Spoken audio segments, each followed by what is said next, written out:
Hello everyone, welcome back to my YouTube channel. आज इस video में हम नेशनल सिंबल्स ऑफ इंडिया पढ़ने वाले हैं। National symbols of India, India के कौन कौन से नेशनल सिंबल्स हैं, मतलब national flag, national animal, national flower. तो हम ऐसे नहीं पढ़ेंगे, इतना बेसिक नहीं पढ़ने वाले हैं कि नेशनल फ्लैग क्या है या नेशनल एनिमल क्या है, नेशनल बर्ड क्या है। इतना बेसिक नहीं पढ़ेंगे, हम इनको डिटेल में पढ़ने वाले हैं। So let's start. National flag क्या है हमारा? तिरंगा। नेशनल फ्लैग ऑफ इंडिया तिरंगा। सो हमारा जो नेशनल फ्लैग है वो 3 कलर है, उसमें saffron, white and green. So इसे हम डिटेल में पढ़ते हैं नीचे। Yes, so the national flag of India, Tiranga is the national flag of India. हमारा जो नेशनल फ्लैग है उसका फ्लैग का नाम क्या है? फ्लैग का नाम है तिरंगा। ये तो बहुत बेसिक है, ऐसे क्वेश्चंस नहीं पूछते हैं। Then the flag is designed by Pingali Venkaiah and was adopted by the Constituent Assembly on 22 जुलाई 1947।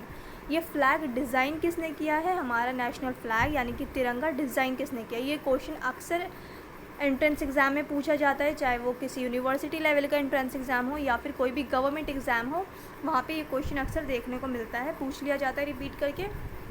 सो पिनगली वेंकैया जी ने तिरंगा डिज़ाइन किया था। किसने? पिनगली वेंकैया जी ने। आप पीवी से याद कर लीजिएगा, पीवी, पिनगली वेंकैया जी ने हमारा नेशनल फ्लैग डिज़ाइन किया था। किसने? पिनगली वेंकैया जी ने। और हमारी कॉन्स्टिट्यूंट असेंबली ने 22 जुलाई 1947 को ये जो डिज़ाइन किया था, यानी कि 3 बैंड्स, इन 3 बैंड्स को as a national flag adopt किया था। कब? 22 जुलाई 1947 में। 22 जुलाई 1947 में as a national flag adopt किया गया था इन 3 बैंड्स को, जो कि पिनगली वेंकैया जी ने डिज़ाइन किया था। और इसे हमारा नेशनल फ्लैग अडॉप्ट किया गया था कॉन्स्टिट्यूंट असेंबली ने। इसे हमारा national flag as a national flag adopt किया था 22 जुलाई 1947 में। Then the top saffron colour indicates the strength. अच्छा, ये क्वेश्चंस बहुत रिपीट होते हैं, बहुत बार, ये अच्छे से पढ़िएगा। अक्सर पूछ ले जाते हैं कि जो तिरंगा में सैफ्रॉन कलर है, सैफ्रॉन बैंड है, सैफ्रॉन बैंड क्या इंडिकेट करता है? तो सैफ्रॉन बैंड जो है वो इंडिकेट करता है strength and courage, strength and courage of the country.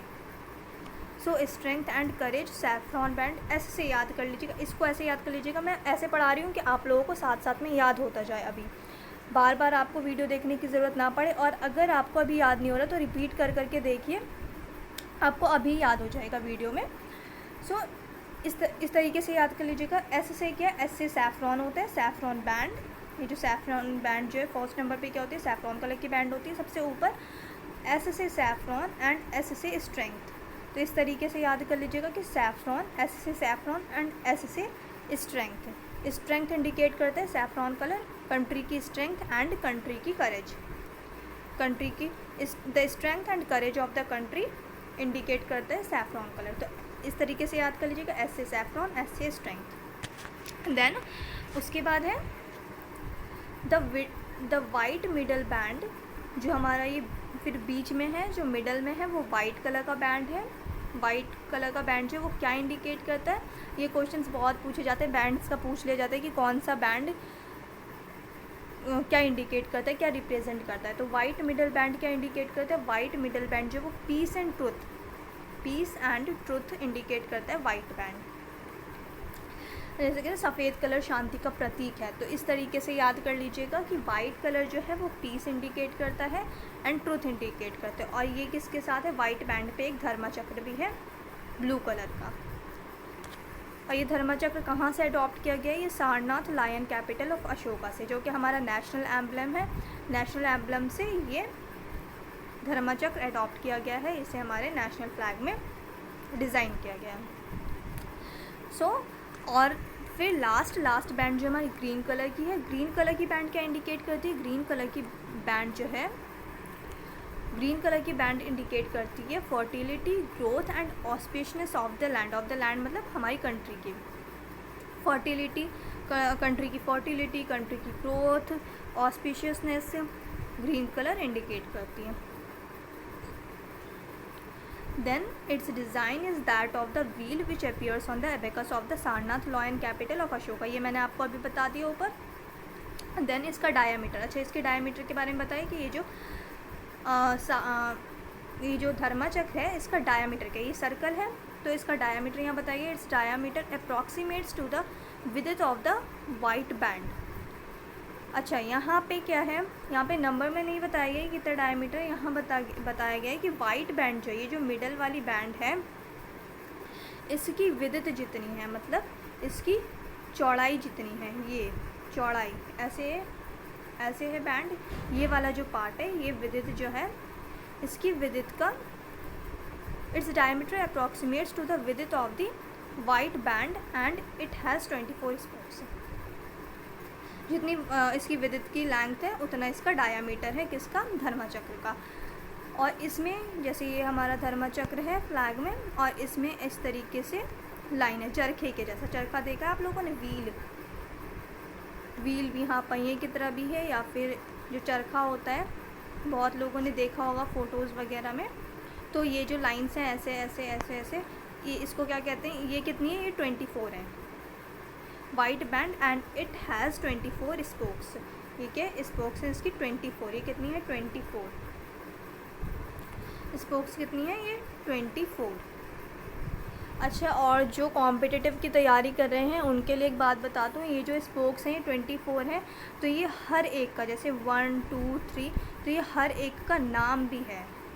ठीक है, तो अगर आप लोगों को इसके नाम के ऊपर कोई वीडियो चाहिए तो वो मुझे ज़रूर बताइएगा कमेंट में, मैं एक अलग से पूरी वीडियो इस पे बना दूँगी पूरा धर्मचक्र के ऊपर, और इसकी जो 24 स्पोक्स हैं इन्हें क्या कहा जाता है, नंबर 1 को, नंबर 2 को, नंबर 3 को, तो ये पूरा मैं आपको अच्छे से एक वीडियो में बता दूँगी। तो ध्यान रखिएगा, कॉम्पिटिटिव्स वालों के लिए है ये।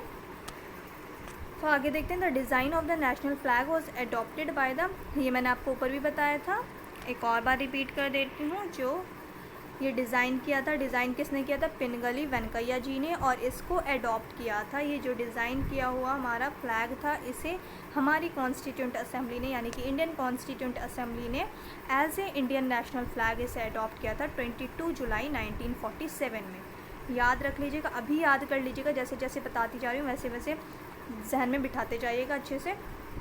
22 जुलाई 1947 इसलिए बार बार रिपीट करें ताकि आप लोगों को अभी याद हो जाए। तो यहाँ पे एक बार ऐसी शॉर्ट में रिपीट कर देती हूँ, पिनगली वेंकैया जी ने हमारा नेशनल फ्लैग डिज़ाइन किया था, अडॉप्ट किया गया था।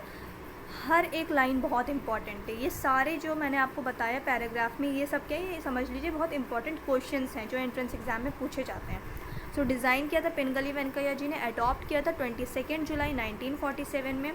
देन सैफ्रॉन कलर क्या इंडिकेट करता है, सैफ्रॉन अभी ट्रिक बताई थी, सैफ्रॉन एस से सैफ्रॉन एंड सैफ्रॉन एस से सैफ्रॉन, एस से स्ट्रेंथ, कंट्री की स्ट्रेंथ एंड करेज इंडिकेट करता है saffron colour. White colour indicate करता है पीस एंड ट्रुथ, और ग्रीन कलर इंडिकेट करता है fertility, growth and auspiciousness. Okay, तो ये एक और बार मैंने आपको रिवाइज करवा दिया। अब देखते हैं नेक्स्ट क्या है, नेशनल एम्बलम। नेशनल एम्बलम क्या है इंडिया का, national emblem of India, national emblem of India ये है लॉयन कैपिटल ऑफ सारनाथ। ये क्या है, इसमें 4 लायंस हैं, 1 2 3, एंड ये जो फ्रंट वाला है इसके पीछे की साइड, इसकी बैक साइड को क्या है, एक और है वो 4th लायन। हमेशा 3 दिखते हैं ना सामने से, तो स्टूडेंट्स को लगता है कि ये 3 ही है, 3 लायंस। ये 3 लायंस नहीं है, 4 लायंस हैं, 4 लायंस होते हैं। अब इसके बारे में थोड़ा पढ़ लेते हैं। A national emblem of India is adopted from lion capital of Ashoka at Sarnath।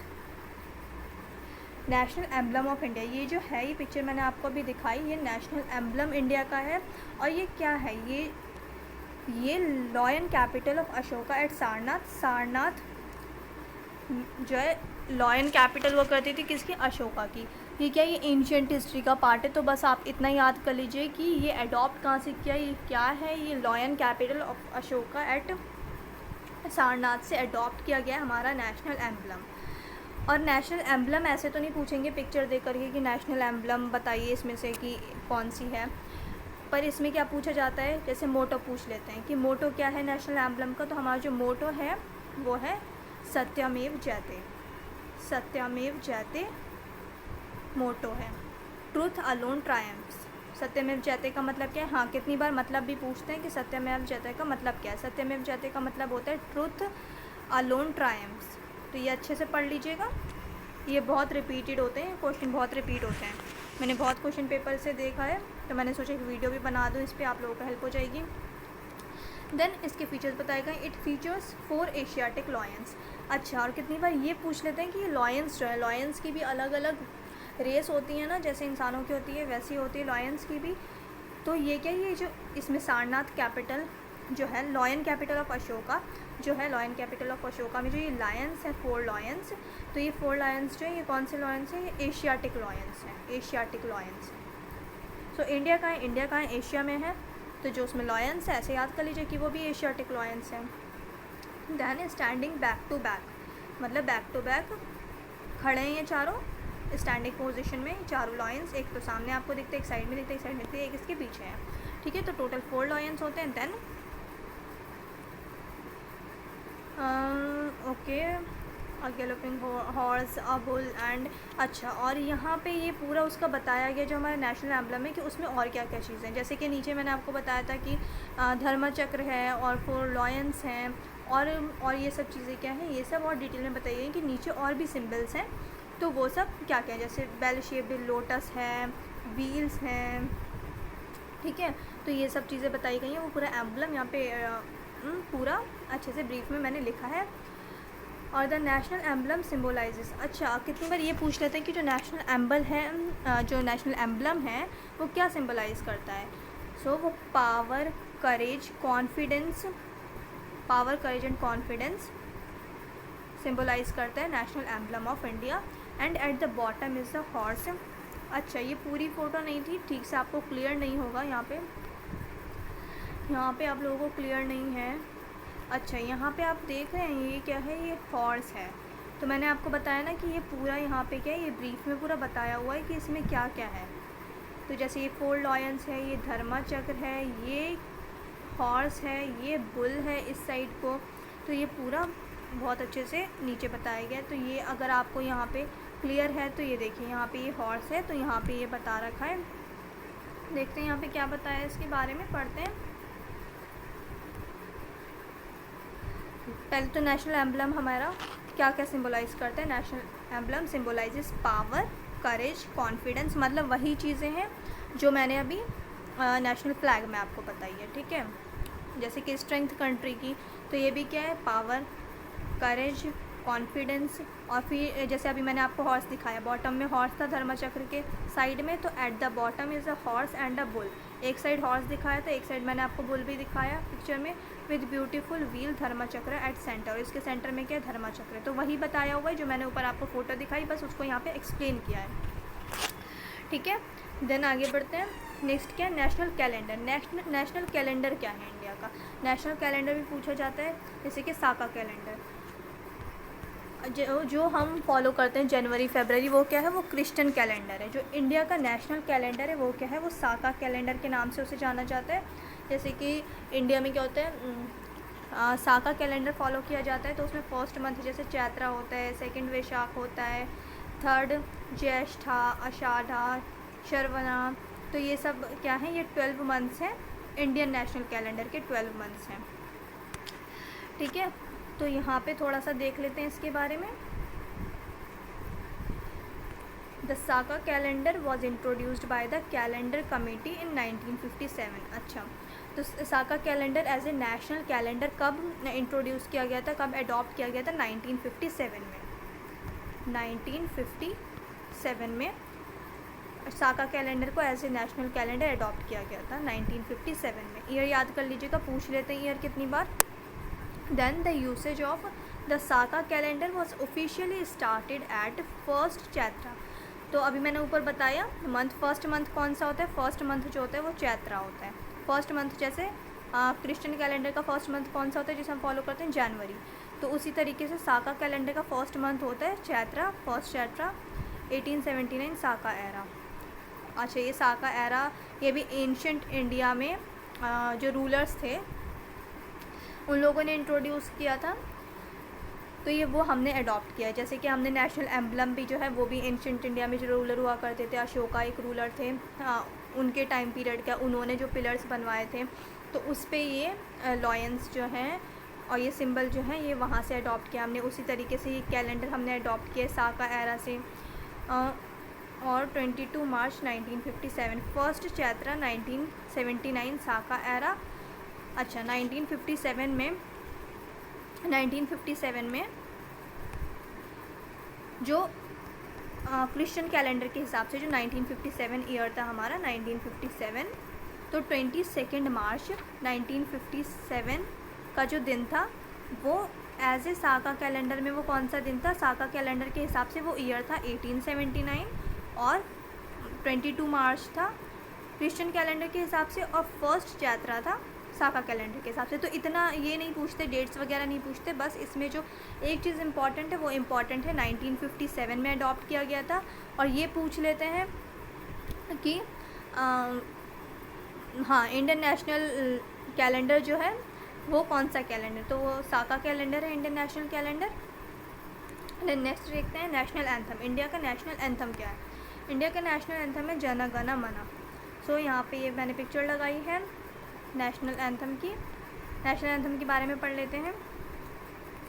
The national anthem of India Jana Gana मन कंपोज्ड ओरिजिनली इन बंगाली बाय रविंद्रनाथ टैगोर। ये तो बहुत बार पूछा जाता है क्वेश्चन, हर क्वेश्चन पेपर में रिपीट हो जाता है कि किसने कंपोस्ट किया था, नेशनल एंथम ऑफ इंडिया किसने कंपोस्ट किया था। तो ये ओरिजिनली जो कंपोज होता है, ओरिजिनली जो लिखा गया था, ये लिखा था रविंद्रनाथ टैगोर में। और ये किस लैंग्वेज में लिखा गया था? ये बंगाली लैंग्वेज में लिखा गया था। रविंद्रनाथ टैगोर कहाँ से थे? रविंद्रनाथ टैगोर बंगाल के थे और ये बंगाली लैंग्वेज में लिखा गया था हमारा नेशनल एंथम। सो रविंद्रनाथ टैगोर जी कहाँ से थे? वो बंगाल से थे। और जो हमारा ओरिजिनली लिखा गया जन गण मन हमारा नेशनल एंथम, ओरिजिनली किस लैंग्वेज में लिखा गया? ओरिजिनली लिखा गया बंगाली लैंग्वेज में। तो ये क्वेश्चन कितनी बार पूछ लेते हैं, और ये तो बहुत ही बेसिक क्वेश्चन है, ये हर क्वेश्चन पेपर में रिपीट हो जाता है कि हमारा नेशनल एंथम किसने कंपोस्ट किया। तो काफ़ी लोगों को याद भी हो गया होगा, रविंद्रनाथ टैगोर जी ने हमारा नेशनल एंथम ओरिजिनली बंगाली में लिखा गया था, जिसे आज हम नेशनल एंथम जो है वो हिंदी में कब अडॉप्ट किया गया? हमारी कॉन्स्टिट्यूंट असेंबली ने इसका हिंदी वर्जन, ये बंगाली में लिखा था रविंद्रनाथ टैगोर ने, और इसका Hindi version as a national anthem adopt किया गया कब? 24 जनवरी 1950 में। 24 जनवरी 1950 एंड 24 जनवरी 1950 में अडॉप्ट किया गया था as a national anthem Jana Gana मन को। और ये हिंदी वर्जन जो है आज जो हमारा है प्रेजेंट नेशनल एंथम, वो क्या है? वो बंगाली वर्जन नहीं है, बंगाली वर्जन नहीं है, वो क्या है? वो हिंदी वर्जन है, हिंदी वर्जन है। और हिंदी वर्जन जो हिंदी वर्जन है, हिंदी वर्जन को हमने नेशनल एंथम अडॉप्ट किया था हमारी कॉन्स्टिट्यूंट असेंबली ने। कॉन्स्टिट्यूंट असेंबली ने national anthem of India assembly as the national anthem of India on 24 जनवरी 1950। 24 जनवरी 1950 को अडॉप्ट किया था जन गण मन को एज ए नेशनल एंथम। और ये क्वेश्चन यहाँ पे 3 क्वेश्चन सबसे इम्पॉर्टेंट है, 3 लाइन में 3 क्वेश्चंस देखिए। ओरिजिनली कंपोज्ड किस लैंग्वेज में किया था? बंगाली लैंग्वेज में। ओरिजिनली कंपोज्ड किया गया था बंगाली लैंग्वेज में। कंपोज्ड किसने किया था? रविंद्रनाथ टैगोर जी ने। और कॉन्स्टिट्यूंट असेंबली ने एज ए नेशनल एंथम कब अडॉप्ट किया था जन गण मन को? 24 जनवरी 1950 में। तो ये third most important question. Then it was first, yes ये बहुत इंपॉर्टेंट क्वेश्चन है, ये कॉम्पिटिटिव एग्ज़ाम्स में भी पूछा जाता है, स्टेट PCS वगैरह में भी ये क्वेश्चन बहुत बार रिपीट हुआ है कि कब सबसे पहले पढ़ा गया था नेशनल एंथम। तो इट वॉज फर्स्ट संग ऑन 27 दिसंबर 1911। ये डेट बहुत अच्छे से याद रखिएगा, 27 दिसंबर 1911 में 1911 में ये सबसे पहले गाया गया था। कहाँ पे गाया गया था? कैलकाटा सेशन में। कैलकाटा सेशन में जब क्या बोलते हैं, जब स्ट्रगल हो रही थी इंडिपेंडेंस के लिए, तो उस वक्त सेशंस होते थे, कांग्रेस सेशंस होते थे। तो अलग अलग जगह पे इंडियन नेशनल कांग्रेस जो है मिला करती थी, डिस्कस किया करती थी किस तरीके से हमें आज़ादी मिलेगी, हम और क्या क्या मूवमेंट कर सकते हैं। तो जो सेशंस हुआ करते थे, तो ये किस सेशन में गाया गया था? नेशनल एंथम हमारा कैलकाटा सेशन में। तो इस एक लाइन में देखिए 2 मोस्ट इम्पॉर्टेंट क्वेश्चंस हैं कि फर्स्ट संग सबसे पहले जब ये पढ़ा गया था जन गण मन तो ये कब पढ़ा गया था? ये पढ़ा गया था 27 दिसंबर 1911 में, 27 दिसंबर 1911 में। और सेकंड मोस्ट इम्पॉर्टेंट क्वेश्चन कहाँ पढ़ा गया था? तो ये कैलकाटा सेशन में पढ़ा गया था, कैलकाटा सेशन में पढ़ा गया था। ठीक है। Then the complete song consist of 5 stanza. जो टोटल ये सॉन्ग है, मतलब पूरा सॉन्ग जो है, पूरा जो जन गण मन है, ये complete song consist of 5 stanza में है। 5 स्टैंजा हैं टोटल इसमें, but the first stanza contains the full version of the national anthem. पर ये 5 स्टैंजा नहीं है, इसका सिर्फ एक ही स्टैंजा जो है, यानी कि फर्स्ट पैराग्राफ जिसे आप कह सकते हैं, जो हमारा पूरा नेशनल एंथम है, पूरा नेशनल एंथम जो है इंडिया का, वो जन गण मन जो सॉन्ग है, हाँ सॉन्ग कह लीजिए, इस ये कंप्लीट सॉन्ग जो ये 5 स्टैंजा में है, पर जो हमारा नेशनल एंथम है वो इस सॉन्ग का सिर्फ और सिर्फ फर्स्ट स्टैंजा जो है वो हमने as a national anthem adopt किया है। ठीक है। सो एक बार ब्रीफ में यहाँ पे फिर से मैं आपको रिवाइज़ करवा देती हूँ, बहुत जल्दी रिवाइज़ करा दूँगी। नेशनल एंथम क्या है हमारा? जन गण मन, ये तो सबको पता है। कंपोज किसने किया था? कंपोज किया था रविंद्रनाथ टैगोर जी ने। ओरिजिनली कंपोज किस लैंग्वेज में किया गया था? बंगाली लैंग्वेज में किया गया था। और इसका Hindi version as a national anthem adopt किया था हमारी कॉन्स्टिट्यूंट असेंबली ने कब किया था? 24 जनवरी 1950 में अडॉप्ट किया था। पहली बार कब गाया गया था? पहली बार गाया था 27 दिसंबर 1911। और कहाँ गाया गया था? कैलकाटा सेशन में गाया गया था। देन कंप्लीट सॉन्ग जो है जन गण मन वो टोटल कितना है? 5 स्टैंजा में है, और इसका सिर्फ और सिर्फ एक स्टैंजा क्या है? हमारा नेशनल एंथम है। सो मैं इतनी बार इसलिए रिपीट कर रही हूँ ताकि आप लोगों को यहीं पर याद हो जाए, और आई होप हो भी गया होगा, मैंने इतनी बार रिपीट कर दिया है। अच्छा, और एक और बार फिर से रिवाइज करवा देती हूँ। नेशनल फ्लैग हमारा किसने डिज़ाइन किया था? नेशनल फ्लैग हमारा डिज़ाइन किया था पिंगली वेंकैया जी ने। और आगे भी मैं, चलिए अब नेक्स्ट देखते हैं। यस, और मोस्ट इम्पॉर्टेंट चीज़, आप लोग मेरा चैनल सब्सक्राइब नहीं कर रहे हैं तो प्लीज़ मेरे चैनल सब्सक्राइब कीजिए ताकि आप लोगों को आगे की अपडेट्स मिलती रहे। जैसे कि स्टूडेंट्स कह रहे थे मैम रीजनिंग पे वीडियो बना दीजिए, मेरे पास इंस्टाग्राम पे इस वीडियो के लिए भी मैसेज आया था कि मैम नेशनल सिंबल्स के ऊपर डिटेल में थोड़ा वीडियो बना दीजिए, तो इसलिए मैं आज ये वीडियो लेके आ रही हूँ। पर अगर सब्सक्राइब नहीं किया होगा तो उन लोगों को अपडेट कैसे मिलेगी? तो प्लीज़ मेरे चैनल को पहले सब्सक्राइब कीजिए। मुझे पता है अभी तक आप लोगों ने सब्सक्राइब नहीं किया है, तो पहले जा कर के सब्सक्राइब कीजिए, उसके बाद फिर आगे की वीडियो देखिएगा। पहले सब्सक्राइब कीजिए मेरा चैनल, और वीडियोस को लाइक ज़रूर कीजिए। और जैसे कि स्टूडेंट्स कह रहे थे मैम रीजनिंग की वीडियो, तो इंशाल्लाह रीजनिंग की वीडियो सैटरडे को शाम में अपलोड हो जाएगी। और इस्लामिक हिस्ट्री पे भी कह रहे थे स्टूडेंट्स की मैम AMU के लिए मोस्ट इम्पॉर्टेंट क्वेश्चंस पे एक वीडियो बना दीजिए इस्लामिक हिस्ट्री पे, तो वो वीडियो भी इंशाल्लाह बहुत जल्दी मैं अपलोड कर दूँगी। आपके एग्ज़ाम से पहले अपलोड कर दूँगी। 19 सितंबर को आपका BA ऑनर्स का एग्ज़ाम है, वहाँ पे ज़्यादा क्वेश्चंस पूछे जाते हैं इस्लामिक हिस्ट्री से, 10 मार्क्स के क्वेश्चंस होते हैं, और रीजनिंग भी 10 मार्क्स की होती है। तो आप लोग टेंशन नहीं लीजिए, बेफिक्र रहिए, मैं अपलोड कर दूँगी वीडियोज़, पर पहले मेरे चैनल को सब्सक्राइब कीजिए जाकर सबसे पहले। अच्छा, अब ये देखते हैं नेशनल सॉन्ग हमारा। नेशनल सॉन्ग क्या है? इंडियन नेशनल सॉन्ग है वंदे मातरम। नेशनल सॉन्ग और कितनी बार नेशनल एंथम में ना स्टूडेंट्स बहुत ज़्यादा कंफ्यूज हो जाते हैं। नेशनल सॉन्ग जो है वो वंदे मातरम है, और नेशनल एंथम जो है वो जन गण मन है। ठीक है, तो ये थोड़ा जहन में रखिएगा, नेशनल सॉन्ग क्या है? वंदे मातरम है। सो देखते हैं इसके बारे में, थोड़ा सा पढ़ते हैं नेशनल सॉन्ग के बारे में। The national song of India is Vande Mataram. ठीक है, इंडिया का जो नेशनल सॉन्ग है वो क्या है? वंदे मातरम है। वंदे मातरम है। ये कंपोज किसने किया था? ये कंपोज जो ओरिजिनली हुआ था ये संस्कृत लैंग्वेज में हुआ था। अच्छा, यहाँ पे अभी मैंने आपको बताया कि स्टूडेंट्स बहुत ज़्यादा कंफ्यूज हो जाते हैं। ओरिजिनली कंपोज किया गया है संस्कृत में। The national song of India is Vande Mataram. Vande Mataram क्या है? नेशनल सॉन्ग है इंडिया का। अच्छा, और जैसे मैंने अभी ऊपर बताया कि हमारा नेशनल एंथम जो है, नेशनल एंथम ओरिजिनली किस लैंग्वेज में कंपोज किया गया था? ओरिजिनली नेशनल एंथम कंपोज किया गया था बंगाली लैंग्वेज में। इसमें स्टूडेंट्स बहुत कंफ्यूज होते हैं, ये क्वेश्चन कंफ्यूज करने के लिए हमेशा पूछ लिया जाता है, तो इसमें कंफ्यूज नहीं होना है बिल्कुल। वंदे मातरम हमारा सॉन्ग जो है इसको कंपोज किया गया था संस्कृत लैंग्वेज में।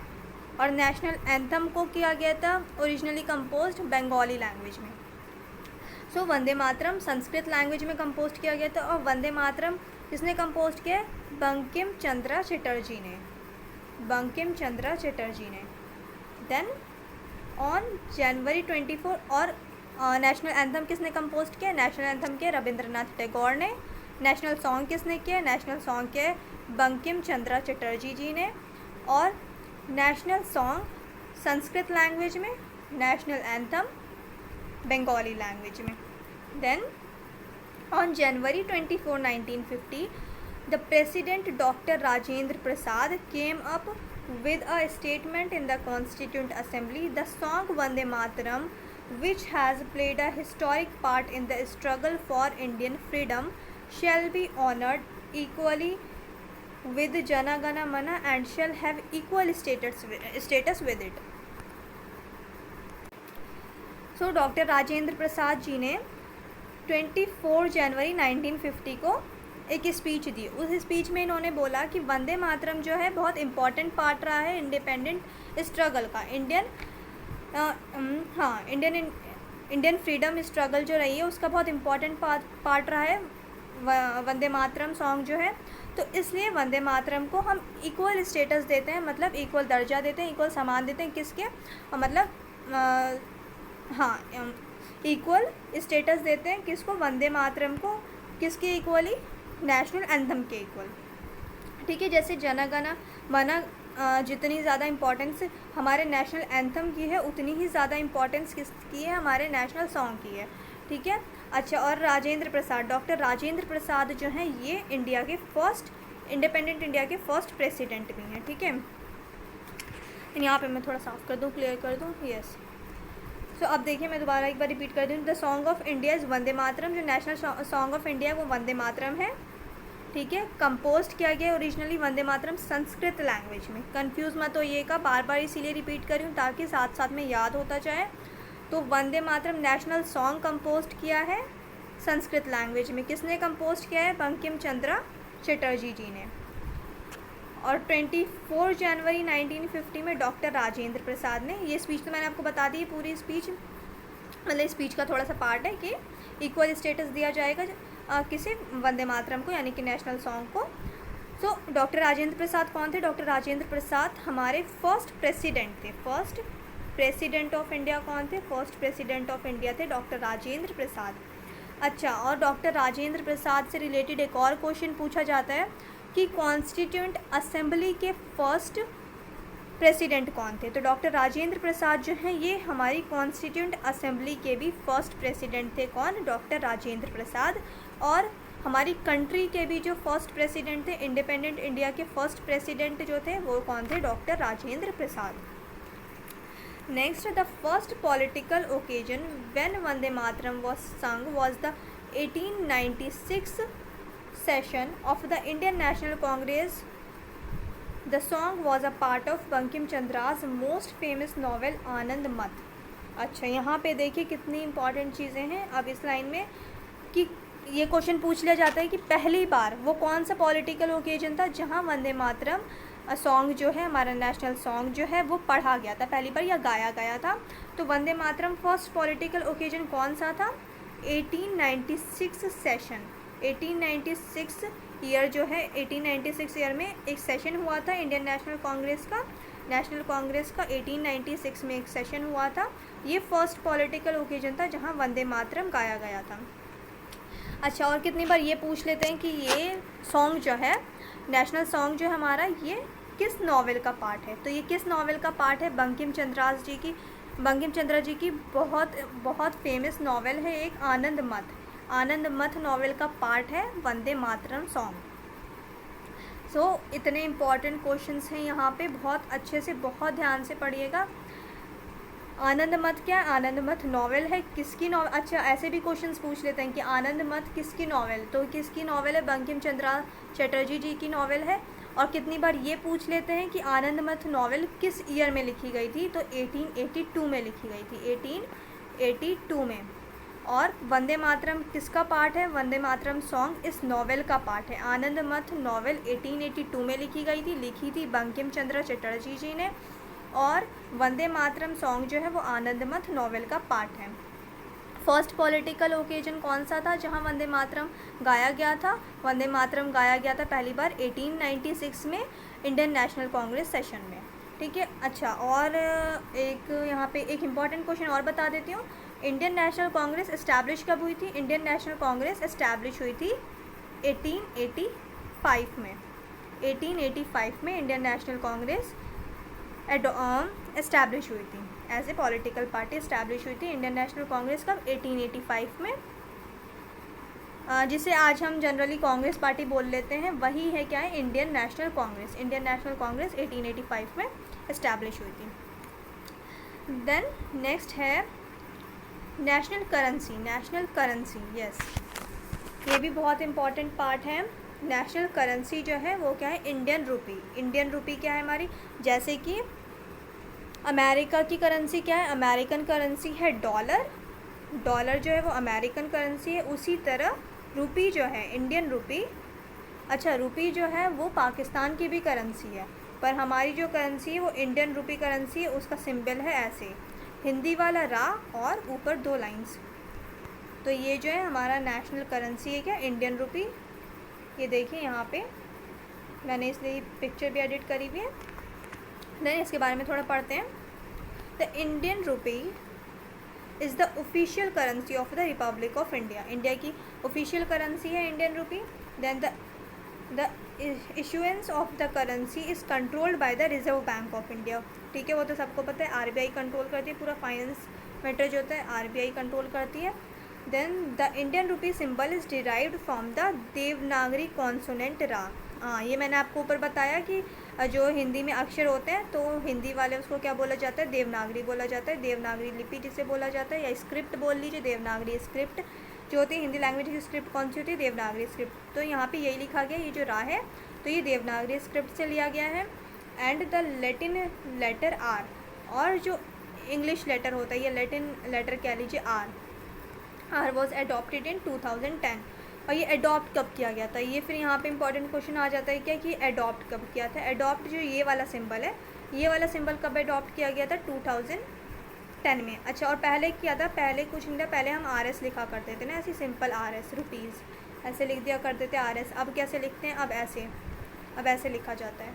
सो ये वाला जो साइन है, ये वाला साइन, ये अडॉप्ट किया गया था 2010 में। 2010 में अडॉप्ट किया था। और ये डिज़ाइन किसने किया था? अच्छा, ये इंपॉर्टेंट क्वेश्चन है कि ये डिज़ाइन किसने किया था। ये वाला जो साइन है ना हमारा इंडियन करेंसी का, ये साइन किसने डिज़ाइन किया था? तो ये डिज़ाइन किया था उदया कुमार जी ने। उदया कुमार धर्मलिंगम, इनका पूरा नाम है उदया कुमार धर्मलिंगम। इन्होंने ये डिज़ाइन किया था इंडियन करेंसी का जो सिंबल है, ये डिज़ाइन किया था किसने? उदया कुमार धर्मलिंगम। नाम याद कर लीजिएगा अच्छे से, उदया कुमार जी ने ये सिंबल डिज़ाइन किया था इंडियन नेशनल रुपी का। Then the INR depicts an equality sign that symbolises the nation's desire to reduce economic disparity. अच्छा, ये आपको मैं अच्छे से समझाती हूँ। ये रा है, देन ये जो ऊपर 2 लाइन्स है, ये क्या है? ये इक्वल है, जो इक्वल का सिंबल होता है। तो ये क्यों है यहाँ पे? ये यहाँ पे लिखा हुआ है कि ये इक्वालिटी का सिंबल, यहाँ पे ये इक्वल का सिंबल क्यों है? तो ये डिज़ाइन किया गया है किस लिए? रिड्यूस करने के लिए, यानी कि जो इकोनॉमिक डिस्पैरिटी है, जो असमानताएं हैं, इकोनॉमिक असमानताएं जो है उसको कम किया जा सके सोसाइटी में। तो इसलिए ये सिंबल इसलिए अडॉप्ट किया गया है नेशनल करेंसी पे। Then the design of the INR was selected from among 5 shortlisted symbols according to Udaya Kumar. The design is based on the Indian tricolor. अच्छा, उदय कुमार जी के अकॉर्डिंग क्या, ये जो डिज़ाइन है ये किसके ऊपर बेस्ड है? ये इंडियन कलर के ऊपर बेस्ड है, the Indian try colour. Indian try colour मतलब जो हमारा saffron, white and green colour जो है। और आप लोगों ने अभी तक मेरा चैनल सब्सक्राइब नहीं किया है तो प्लीज़ पहले मेरा चैनल सब्सक्राइब कर लीजिए ताकि आगे की अपडेट्स आपको मिलती रहें, और बेल आइकन को ज़रूर प्रेस करें। आगे और भी वीडियोज़ आने वाली हैं, जैसे कि रीजनिंग पे वीडियो आएगी, इस्लामिक हिस्ट्री पे वीडियो आएगी, और पॉलिटिकल सीरीज़ भी मैं स्टार्ट करने वाली हूँ और हिस्ट्री सीरीज़ भी स्टार्ट करने वाली हूँ, जिससे आप लोगों को हेल्प मिलेगी। और स्टैटिक जी के बहुत मोस्ट इंपॉर्टेंट पार्ट है। कोई भी क्वेश्चन हो, कोई भी एग्ज़ाम हो, वहाँ पूछा जाता है। तो पहले मेरे चैनल को सब्सक्राइब कीजिए और बेल आइकन को ज़रूर प्रेस करें ताकि आप लोगों को अपडेट मिलता रहे। और जैसे AMU का जामिया के रिज़ल्ट आने वाला है, और AMU का जब भी रिज़ल्ट आएगा तो यहाँ से आपको अपडेट मिल जाएगी। तो उसके लिए आपको पहले चैनल सब्सक्राइब करना पड़ेगा। तो प्लीज़ पहले चैनल सब्सक्राइब कीजिए, बेल आइकन पे प्रेस कीजिए ताकि जामिया का रिज़ल्ट आए तो आप लोगों को अपडेट सबसे पहले मिले, AMU का रिज़ल्ट आए तो आप लोगों को सबसे पहले अपडेट मिले। सो अब नेक्स्ट देखते हैं। नेशनल एनिमल नेक्स्ट क्या है? नेक्स्ट है नेशनल एनिमल।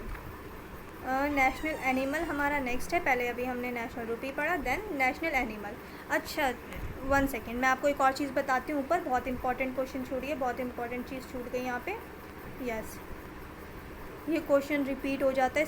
सबसे इम्पॉर्टेंट क्वेश्चन ये है कि ये जो इंडियन रूपी है, यानी कि रूपी करेंसी जो है हमारी, ये बहुत इंपॉर्टेंट क्वेश्चन है। मैं भूल गई थी, मुझे अभी याद आ गया। सो ये रूपी जो हमारी करेंसी है, इंडियन करेंसी, ये पूछ लिया जाता है ये किसने स्टार्ट की थी, ये करेंसी किसने इंट्रोड्यूस की थी। रूपी हम रूपी बोलते हैं ना हमारी करेंसी को, रूपी, इंडियन रूपी। सो ये रूपी जो है, ये रूपी करेंसी किसने स्टार्ट करी थी? जैसे RUPP रूपी जिसे हम बोल लेते हैं जनरली, रूपी करेंसी स्टार्ट करी थी शेरशाह सूरी जी ने। शेरशाह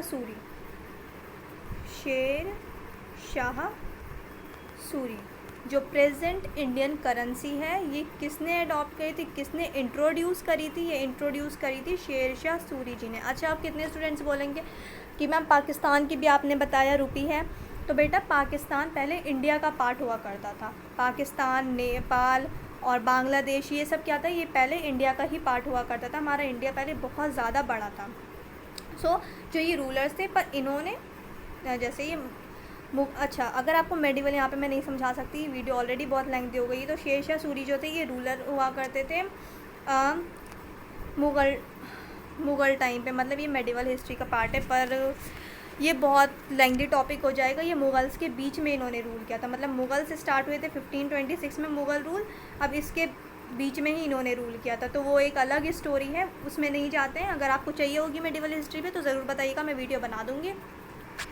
सो शेरशाह सूरी जी ने इंट्रोड्यूस किया था इंडियन रूपी जो करेंसी है। रूपी करेंसी किसने इंट्रोड्यूस करी थी? रूपी करेंसी इंट्रोड्यूस करी थी शेरशाह सूरी जी ने।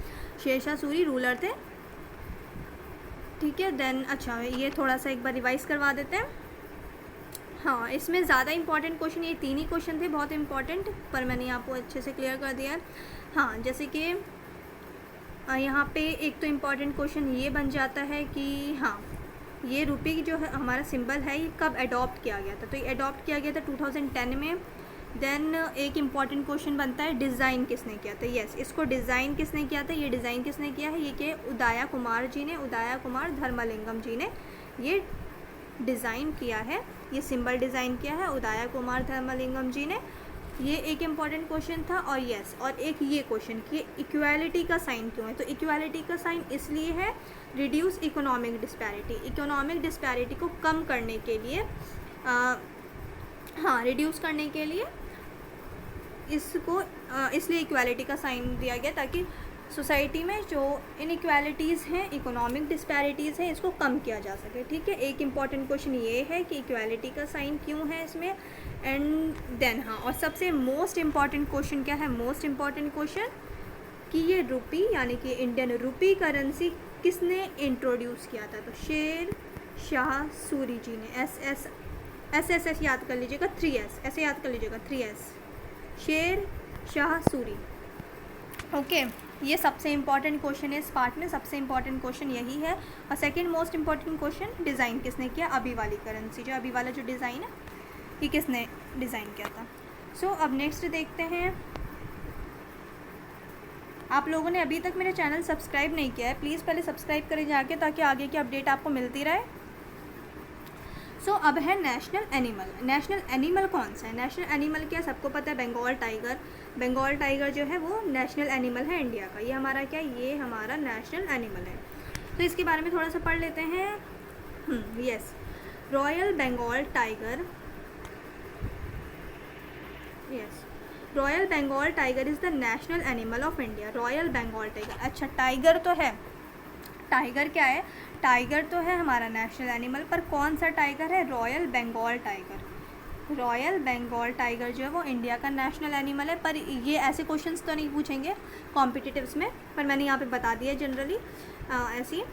And ranks among the biggest cats in the world. Okay, it was adopted as the national animal of India. अच्छा ये अब ये आया, इसमें से इंपॉर्टेंट क्वेश्चन क्या है, इसमें से इंपॉर्टेंट क्वेश्चन जो है वो है ये कि इसे यानी कि रॉयल बंगाल टाइगर को नेशनल एनिमल कब अडॉप्ट किया गया, एज ए नेशनल एनिमल इसे कब अडॉप्ट किया गया, अप्रैल 1973 में, 1973 में,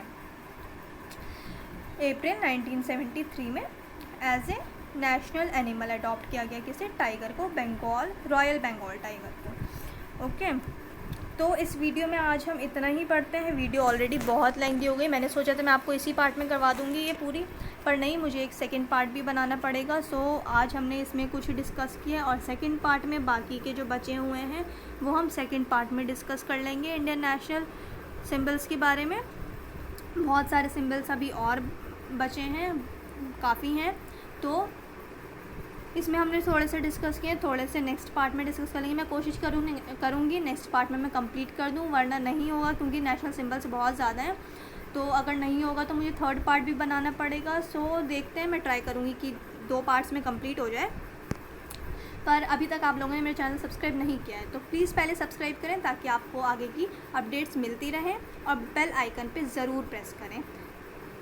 ओके, सो अब मिलते हैं नेक्स्ट वीडियो में। Thank you so much.